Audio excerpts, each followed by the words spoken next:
Bonjour, une vidéo pour vous présenter la dernière partie de notre chapitre de géographie sur les richesses du territoire français et en particulier cette troisième partie sur les espaces en difficulté. Alors ces espaces en difficulté, on va les voir sur la carte, ce sont essentiellement ce qu'on appelle des espaces vides, hein, qu'on retrouve souvent dans la diagonale du vide, mais pas seulement, on verra. Ça peut être aussi les départements d'outre-mer ou des espaces industriellement en difficulté. Alors pour commencer, ce qu'on appelle les espaces ruraux isolés. Donc les espaces ruraux, ce sont les espaces qui ne sont pas dans les agglomérations, dans les aires urbaines que vous voyez en bleu. C'est-à-dire ce sont des espaces que vous voyez ici en vert, qui sont des espaces un peu éloignés des grandes villes. Alors espaces ruraux, c'est quand même 11 millions de personnes sur 60% du territoire. Donc la majorité du territoire français est rural, même s'il n'y a pas beaucoup d'habitants. Parce qu'il y a quand même 65 millions de Français environ et 11 millions seulement de ruraux. Alors, ce qu'on appelle cette diagonale du vide, ici que vous voyez, c'est en gros trois régions.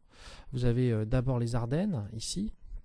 Donc c'est entre les Vosges et les Hauts-de-France. Ensuite, vous avez les Pyrénées, région vide aussi, montagnarde. Et puis au milieu, le Massif central.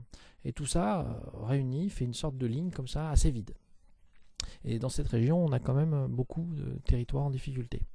Alors on a choisi dans l'exposé le Cantal, département de Auvergne-Rhône-Alpes, qui se trouve en plein dans la diagonale du vide, avec des toutes petites villes comme Aurillac ou Saint-Flour, sur la route entre Clermont-Ferrand et Montpellier. Et donc vous avez dans ce département du Cantal une population de plus en plus vieille et de moins en moins nombreuse. Alors on le voit sur ce document du manuel, la population depuis le 19e siècle baisse en permanence. Alors d'abord parce que n'y a pas beaucoup de travail, donc les gens s'en vont, que les jeunes veulent aller dans les grandes villes, donc il reste beaucoup de population âgée, donc de moins en moins de naissances, puisqu'il n'y a pas beaucoup de jeunes. Et comme il n'y a pas beaucoup de population, il n'y a pas beaucoup de travail, pas beaucoup de services publics, ni de médecins, ni de magasins, et donc du coup moins d'emplois, donc c'est un cercle vicieux, les gens s'en vont. Alors, il y a quand même de l'espoir dans ces régions rurales isolées, c'est que justement, comme ce sont des régions vides, avec beaucoup de nature, ça attire les touristes. Et là, on va parler de tourisme vert. Alors, vous avez parfois des monuments, comme ici le viaduc de Garabit, construit par Gustave Eiffel. Vous avez aussi beaucoup de campagnes, beaucoup de paysages qui donnent envie de faire des randonnées, aussi de profiter de la gastronomie locale. Parfois aussi, comme dans le Cantal, un petit peu de montagne, et donc du tourisme de sport d'hiver, mais sur des stations qui sont assez basses, donc qui ne rapportent pas énormément d'argent. Donc si on résume, pour notre région rurale isolée, des régions qui sont plutôt vides, mais qui profitent quand même de tourisme et de la gastronomie française. Et d'ailleurs, dans ces régions-là, on a beaucoup d'acteurs qui interviennent. Vous avez l'État, qui va créer des parcs naturels nationaux ou régionaux. Vous voyez des parcs naturels nationaux en vert, régionaux en orange. Donc énormément de régions en France qui sont protégées. Ça veut dire qu'on n'a pas le droit d'y construire. Vous avez cette énorme zone qu'on voit comme la diagonale du vide ici, où effectivement on doit protéger la nature. Vous avez aussi des entreprises qui profitent du tourisme, des agriculteurs, des éleveurs qui profitent de la campagne pour produire de la viande, et puis des associations de protection de la nature. Alors le problème, c'est que ces acteurs-là, ils ne sont pas toujours d'accord. Par exemple, les entreprises veulent créer des entreprises, mais de la richesse, mais l'État ne veut pas qu'on construise, les associations de protection de la nature non plus, donc ça fait souvent des conflits d'intérêts. Alors, deuxième exemple de région en crise, ce sont les régions industrielles comme celle du nord de la France. Et donc là, on va avoir ce qu'on appelle une politique d'aménagement du territoire. Donc on a une région pauvre, par exemple. Ici, dans le nord de la France, il y avait des mines de charbon au 19e siècle. On voit les traces de ces mines. Et puis, il n'y en a plus. Le charbon n'est plus utilisé. Et donc, du coup, il y a beaucoup de chômage, beaucoup de pauvreté. Et donc cet aménagement du territoire, ça va être pour certaines régions en difficulté, comme vous vous souvenez, le nord de la France qu'on avait étudié ici, quand on a parlé de l'industrie, avec la sidérurgie, l'acier de l'Est qui a fait faillite, le nord avec le charbon, et donc ces régions-là, on essaye de les aider à avoir des activités pour retrouver un petit peu de l'emploi. Donc ici à Lens, où il y avait cette mine de charbon, vous avez ici les terrils, et ça ce sont des maisons souvent qui appartenaient aux mineurs. On a une ancienne usine qui a été abandonnée, et on a donc construit un musée. Ce musée, c'est le Louvre-Lens. Alors c'est pas n'importe quoi, c'est quand même une annexe du Louvre de Paris, qui a énormément de collections, donc il va donner des collections à Lens, et ça va permettre créer une image positive, de faire venir des touristes. Exemple, par exemple, le Louvre a prêté ce tableau très célèbre, hein, La liberté guidant le peuple d'Eugène Delacroix. Et ce tableau donc a fait un petit peu parler du musée et a fait venir beaucoup de visiteurs pendant une période, même si ensuite il est reparti au Louvre. Alors quand on regarde la carte de ces régions en difficulté, hein, on voit que pour créer de la richesse, on peut créer un musée comme le Louvre-Lens ici. Parfois on peut créer aussi des parcs de loisirs, comme à Poitiers, hein, dans la diagonale du vide on a créé le Futuroscope, ou Vulcania à côté de Clermont-Ferrand, en Auvergne-Rhône-Alpes. Donc on crée des zones touristiques comme ça, là où il n'y a rien, pour essayer de faire venir des touristes.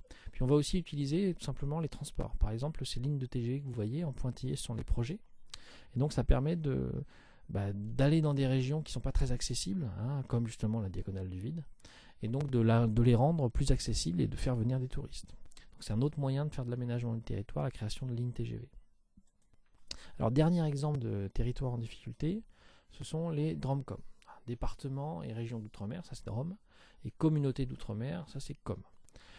Alors donc ce sont des territoires ultramarins, ça veut dire qu'ils sont d'anciennes colonies françaises, qui ont été libérées ensuite au 19e, 20e siècle, mais certaines ont choisi de rester françaises par le vote.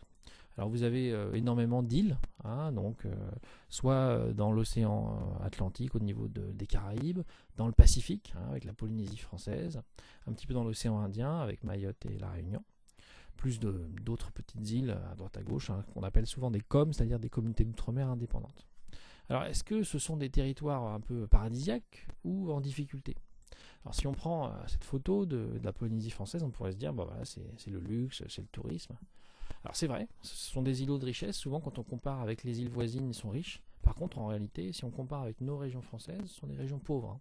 Si on prend les 18 régions françaises, eh bien, les 5 régions d'outre-mer sont les 5 régions les plus pauvres.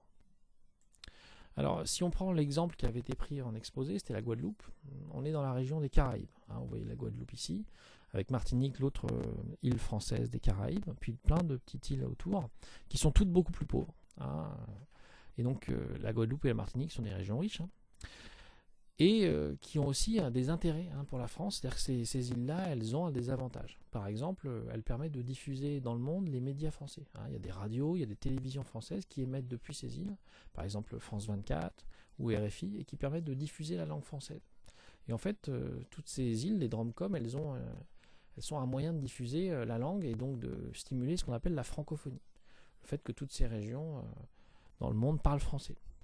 Alors évidemment, on a besoin pour ça de connexion avec la métropole, hein, avec donc des aéroports, des lignes maritimes, hein, et donc ça permet de diffuser de l'information, de diffuser de la communication pour une région puissante comme la France, c'est important.